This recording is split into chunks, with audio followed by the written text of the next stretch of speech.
Dracula by Bram Stoker. Chapter 5. Letter from Miss Mina Murray to Miss Lucy Westenra. 9th of May. My dearest Lucy, forgive my long delay in writing, but I have been simply overwhelmed with work. The life of an assistant schoolmistress is sometimes trying. I am longing to be with you, and by the sea, where we can talk together freely and build our castles in the air. I have been working very hard lately, because I want to keep up with Jonathan's studies, and I have been practising shorthand very assiduously. When we are married I shall be able to be useful to Jonathan, and if I can stenograph well enough, I can take down what he wants to say in this way, and write it out for him on the typewriter, at which also I am practising very hard. He and I sometimes write letters in shorthand, and he is keeping a stenographic journal of his travels abroad. When I am with you I shall keep a diary in the same way. I don't mean one of those 2 pages to the week with Sundays squeezed in a corner diaries, but a sort of journal which I can write in whenever I feel inclined. I do not suppose there will be much of interest to other people, but it is not intended for them. I may show it to Jonathan some day if there is anything in it worth sharing, but it really is an exercise book. I shall try to do what I see lady journalists doing, interviewing and writing descriptions and trying to remember conversations. I am told that, with a little practice, one can remember all that goes on or that one hears said during a day. However, we shall see. I will tell you of my little plans when we meet. I have just had a few hurried lines from Jonathan from Transylvania. He is well, and will be returning in about a week. I am longing to hear all of his news. It must be nice to see strange countries. I wonder if I mean Jonathan and I, shall ever see them together. There is the 10 o'clock bell ringing. Good-bye. Your loving Mina. Tell me all the news when you write. You have not told me anything for a long time. I hear rumours, and especially of a tall, handsome, curly-haired man. Letter. Lucy Westenra to Mina Murray. 17 Chatham Street, Wednesday. My dearest Mina, I must say you tax me very unfairly with being a bad correspondent. I wrote you twice since we parted, and your last letter was only your second. Besides, I have nothing to tell you. There is really nothing to interest you. Town is very pleasant just now, and we go a great deal to picture galleries and for walks and rides in the park. As to the tall curly-haired man, I suppose it was the one who was with me at the last pop. Some one has evidently been telling tales. That was Mr. Holmwood. He often comes to see us, and he and mamma get on very well together. They have so many things to talk about in common. We met some time ago a man that would just do for you, if you were not already engaged to Jonathan. He is an excellent parti, being handsome, well off, and of good birth. He is a doctor, and really clever. Just fancy! He is only 29, and he has an immense lunatic asylum all under his own care. Mr. Holmwood introduced him to me, and he called here to see us, and often comes now. I think he is one of the most resolute men I ever saw, and yet the most calm. He seems absolutely imperturbable. I can fancy what a wonderful power he must have over his patients. He has a curious habit of looking one straight in the face, as if trying to read one's thoughts. He tries this on very much with me, but I flatter myself he has got a tough nut to crack. I know that from my glass. Do you ever try to read your own face? I do, and I can tell you it is not a bad study, and gives you more trouble than you can well fancy if you have never tried it. He says that I afford him a curious psychological study, and I humbly think I do. I do not, as you know, take sufficient interest in dress to be able to describe the new fashions. Dress is a bore. That is slang again, but never mind. Arthur says that every day. There, it is all out, Mina. We have told all our secrets to each other since we were children. We have slept together, and eaten together, and laughed and cried together, and now, though I have spoken, I would like to speak more. Oh, Mina, couldn't you guess? I love him. I am blushing as I write, for although I think he loves me, he has not told me so in words. But oh, Mina, I love him. I love him. There, that does me good. I wish I were with you, dear, sitting by the fire undressing as we used to sit, and I would try to tell you what I feel. I do not know how I am writing this even to you. I am afraid to stop or I should tear up the letter, and I don't want to stop, for I do so want to tell you all. Let me hear from you at once, and tell me all that you think about it. Mina, pray for my happiness. Lucy. P.S. I need not tell you this is a secret. Good night again. L. Letter. Lucy Westenra to Mina Murray. May 24th. My dearest Mina, thanks and thanks and thanks again for your sweet letter. It was so nice to be able to tell you and to have your sympathy. My dear, it never rains but it pours. How true the old proverbs are. Here am I, who shall be 20 in September, and yet I never had a proposal till to-day, not a real proposal, and to-day I had 3. Just fancy! 3 proposals in one day. Isn't it awful? I feel sorry, really and truly sorry for 2 of the poor fellows. Oh, Mina, I am so happy that I don't know what to do with myself. And 3 proposals. But for goodness' sake don't tell any of the girls, or they would be getting all sorts of extravagant ideas, and imagining themselves injured and slighted if in their very first day at home they did not get 6 at least. Some girls are so vain. You and I, Mina dear, who are engaged and are going to settle down soon soberly into old married women, can despise vanity.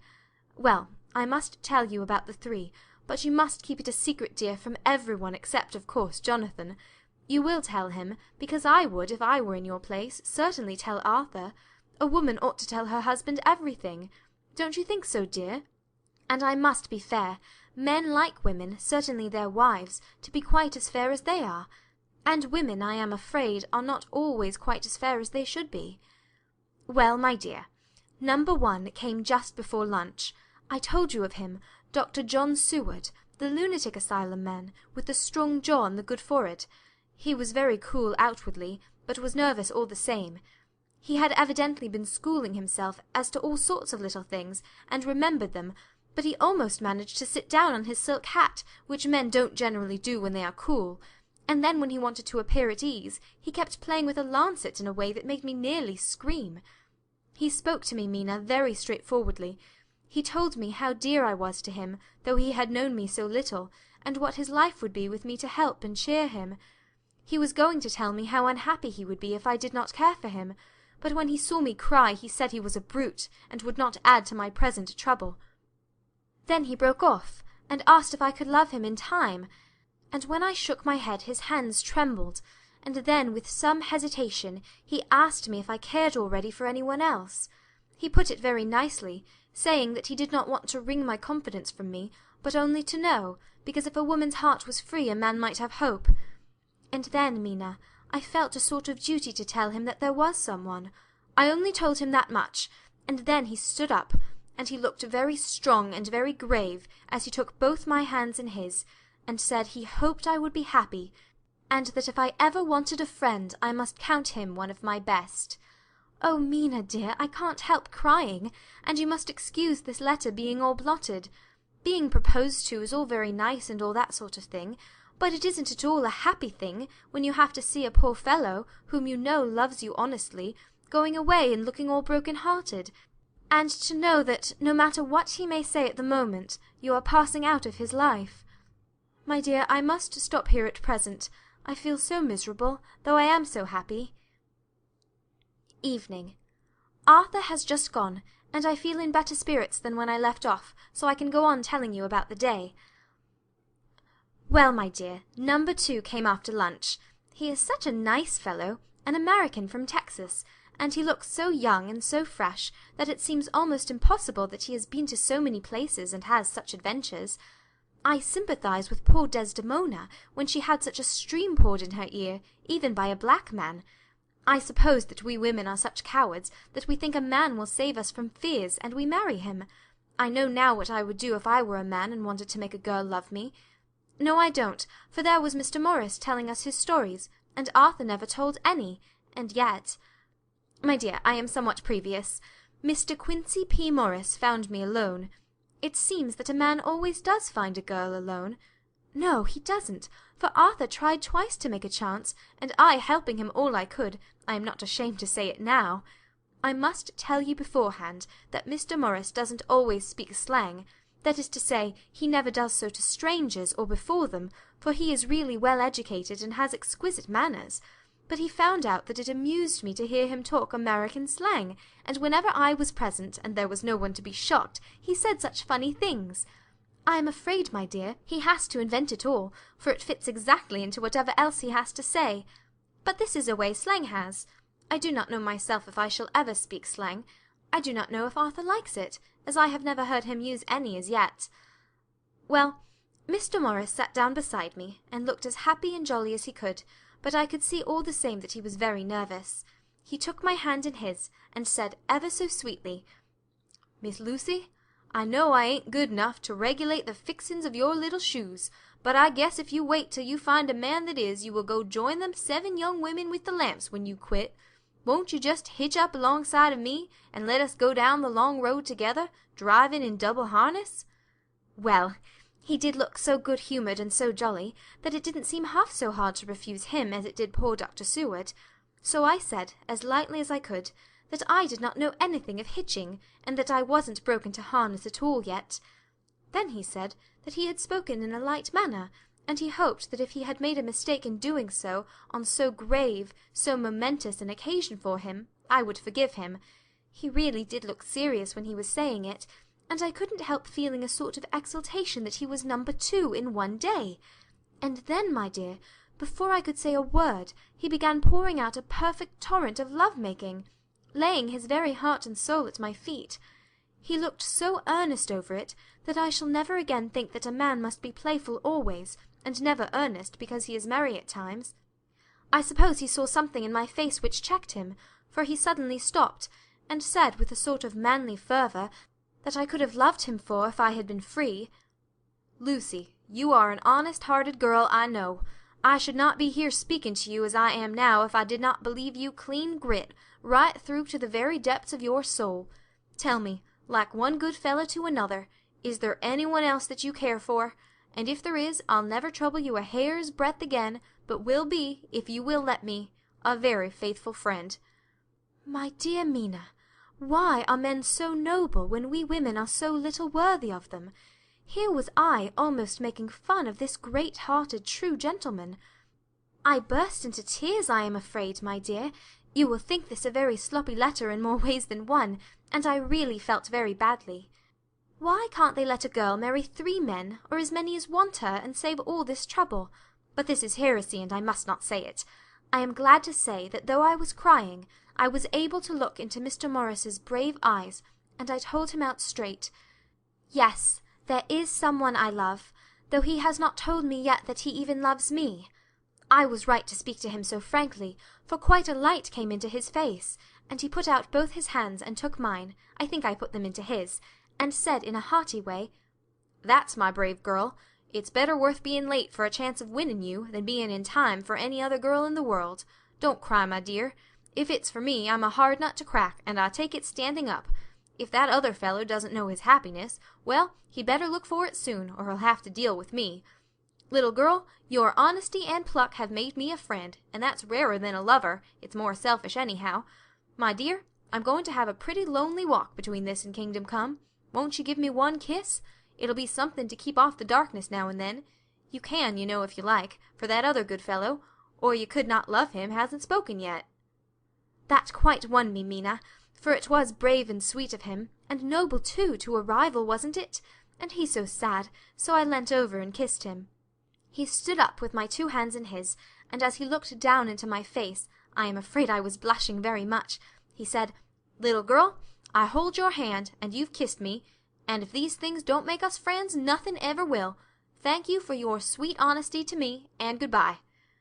He wrung my hand, and taking up his hat, went straight out of the room without looking back, without a tear, or a quiver, or a pause, and I am crying like a baby. Oh, why must a man like that be made unhappy, when there are lots of girls about who would worship the very ground he trod on? I know I would if I were free, only I don't want to be free. My dear, this quite upset me, and I feel I cannot write of happiness just at once, after telling you of it, and I don't wish to tell of the number 3 until it can be all happy. Ever your loving Lucy. P.S. Oh, about number 3.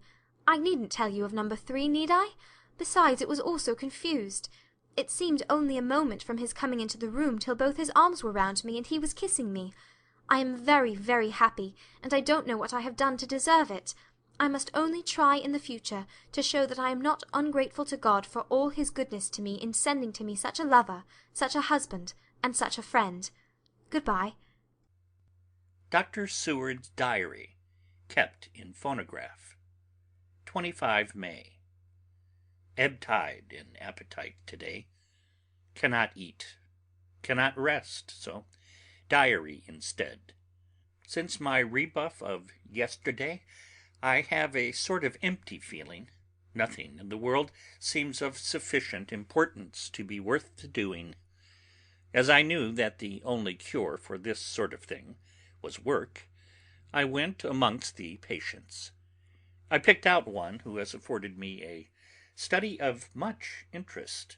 He is so quaint that I am determined to understand him as well as I can. Today I seem to get nearer than ever before to the heart of his mystery. I questioned him more fully than I had ever done, with a view to making myself master of the facts of his hallucination. In my manner of doing it there was, I now see, something of cruelty. I seemed to wish to keep him to the point of his madness, a thing which I avoid with the patients, as I would the mouth of hell. Memorandum: under what circumstances would I not avoid the pit of hell? Omnia Romae finalia sunt. Hell has its price. If there be anything behind this instinct, it will be valuable to trace it afterwards accurately, so I had better commence to do so, therefore. R. M. Renfield, age 59, sanguine temperament, great physical strength, morbidly excitable, periods of gloom, ending in some fixed idea which I cannot make out. I presume that the sanguine temperament itself and the disturbing influence end in a mentally accomplished finish. A possibly dangerous man, probably dangerous if unselfish. In selfish men, caution is as secure an armor for their foes as for themselves. What I think on this point is, when self is the fixed point, the centripetal force is balanced with the centrifugal. When duty, a cause, etc., is the fixed point, the latter force is paramount, and only accident or a series of accidents can balance it. Letter. Quincy P. Morris to Honorable Arthur Holmwood, 25th of May.